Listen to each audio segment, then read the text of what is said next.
బీహార్ ఎన్నికలు తరుముకొస్తున్నాయి. ఈ నేపథ్యంలో నిరుద్యోగ సమస్యపై ఎన్డీఏ కూటమి ప్రత్యేక దృష్టి పెట్టింది.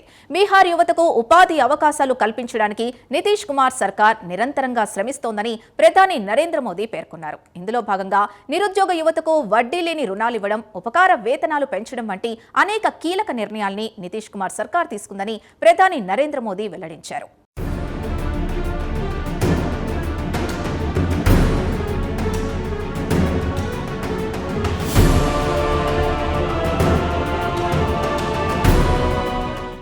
మరికొన్ని వారాల్లో జరగనున్న బీహార్ ఎన్నికలకు ఎన్డీఏ కూటమి సన్నద్ధమైంది.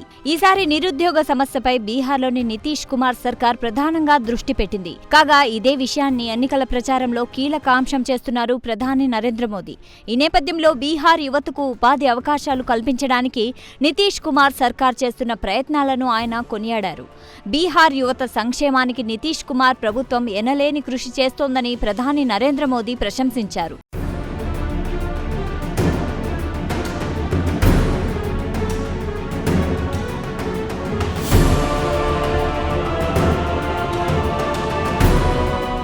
బీహార్ యువత కోసం నితీష్ కుమార్ సర్కార్ రూపొందించిన 62,000 కోట్ల రూపాయల వివిధ సంక్షేమ కార్యక్రమాలను ఢిల్లీ నుంచి ప్రధాని నరేంద్ర మోదీ వర్చువల్గా ప్రారంభించారు.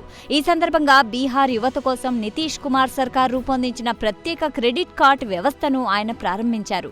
ఈ క్రెడిట్ కార్డు వ్యవస్థను ఉపయోగించుకుని బీహార్ యువత వడ్డీ లేని రుణాలు పొందే వెసులుబాటును నితీష్ ప్రభుత్వం కల్పించింది. అంతేకాదు, బీహార్ యువత స్కాలర్షిప్లను నితీష్ కుమార్ సర్కార్ పెంచినట్లు ప్రధాని నరేంద్ర మోదీ వెల్లడించారు. ఇప్పటి వరకు నెలకు 1,800 రూపాయలు ఉపకార వేతనంగా ఇచ్చేవారు. తాజాగా ఈ అమౌంట్ను 3,600గా నితీష్ కుమార్ సర్కార్ పెంచింది.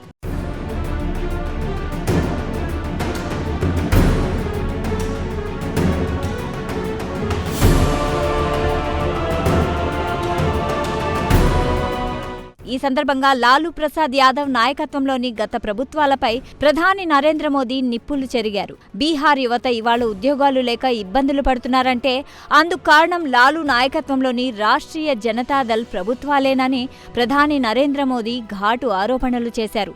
బీహార్లో తెలివైన యువతకు కొరత లేదన్నారు. అయితే సొంత రాష్ట్రంలో ఉద్యోగాలు దొరక్కపోవడంతో పొట్ట చేత పట్టుకుని దేశంలో ఇతర ప్రాంతాలకు బీహార్ యువత తరలిపోతుందంటున్నారు ప్రధాని నరేంద్ర మోదీ. లాలూ సర్కార్ నిర్వాకం కారణంగానే బీహార్లో బ్రెయిన్ డ్రైన్ ఏర్పడిందని ప్రధాని నరేంద్ర మోదీ ఘాటు ఆరోపణలు చేశారు.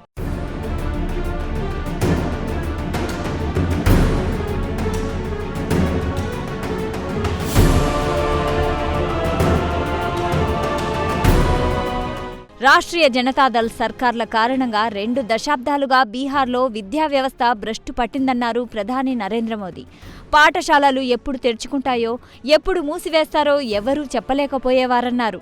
అంతేకాదు, పాఠశాలల్లో అడ్మిషన్లను కూడా రాష్ట్రీయ జనతాదళ్ సర్కార్లు నిర్లక్ష్యం చేశామని ఆయన ఆరోపించారు. రాష్ట్రీయ జనతాదళ్ సర్కార్ హయాంను బీహార్ విద్యా వ్యవస్థకు చీకటి రోజులుగా ప్రధాని నరేంద్ర మోదీ అభివర్ణించారు. దీంతో మెరుగైన చదువుల కోసం బీహార్ యువత దేశంలోని ఇతర ప్రాంతాలకు తరలిపోవాల్సిన దుర్గతి ఏర్పడిందన్నారు.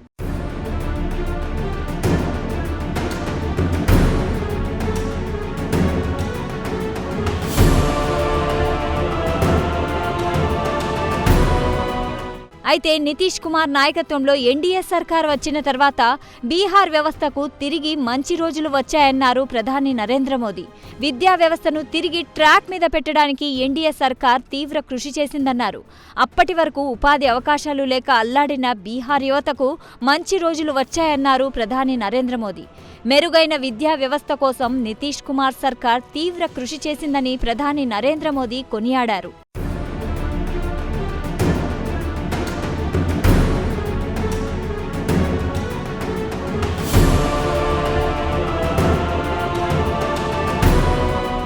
ఇదిలా ఉంటే ఇటీవల బీహార్ ఓటర్ తుది జాబితా విడుదలైంది. దీంతో త్వరలో అసెంబ్లీ ఎన్నికల షెడ్యూల్ ప్రకటించే అవకాశాలున్నాయి. ఈ నేపథ్యంలో అక్టోబర్ చివరి వారంలో లేదా నవంబర్ మొదటి వారంలో ఎన్నికల ప్రక్రియ ప్రారంభమయ్యే అవకాశాలున్నాయి. కిందటిసారి బీహార్ అసెంబ్లీ ఎన్నికలు 5 విడతల్లో నిర్వహించారు. అయితే ఈసారి 3 దశల్లో నిర్వహించే అవకాశాలున్నట్లు పాట్నా రాజకీయ వర్గాల సమాచారం. కాగా ఈసారి ఎన్డీఏ కూటమి అలాగే ఆర్జేడీ కాంగ్రెస్ నాయకత్వంలోని మహాఘట మహాగఠబంధన్ మధ్య తీవ్ర పోటీ నెలకొంది. ఓట్ చోరీ అంశంపై ఇప్పటికే కాంగ్రెస్ అగ్రనేత రాహుల్ గాంధీ బీహార్లో 16 రోజుల పాటు యాత్ర చేశారు. ఆ తర్వాత ఆర్జేడీ అగ్రనేత తేజస్వి యాదవ్ కూడా మరో యాత్ర చేశారు. ఈ 2 యాత్రల ఫలితంగా ప్రభుత్వ వ్యతిరేకత పెరిగిందన్నది ఒక వాదన. కాగా ఎన్నికల వ్యూహకర్త ప్రశాంత్ కిషోర్ నాయకత్వంలోని జన్ సురాజ్ పార్టీ కూడా ఎన్నికల గోదాలో ఉంది. కాగా బీహార్ అసెంబ్లీ ఎన్నికల్లో ప్రశాంత్ కిషోర్ పార్టీ నిర్ణయాత్మక పాత్ర పోషించడానికి తాపత్రయపడుతుంది.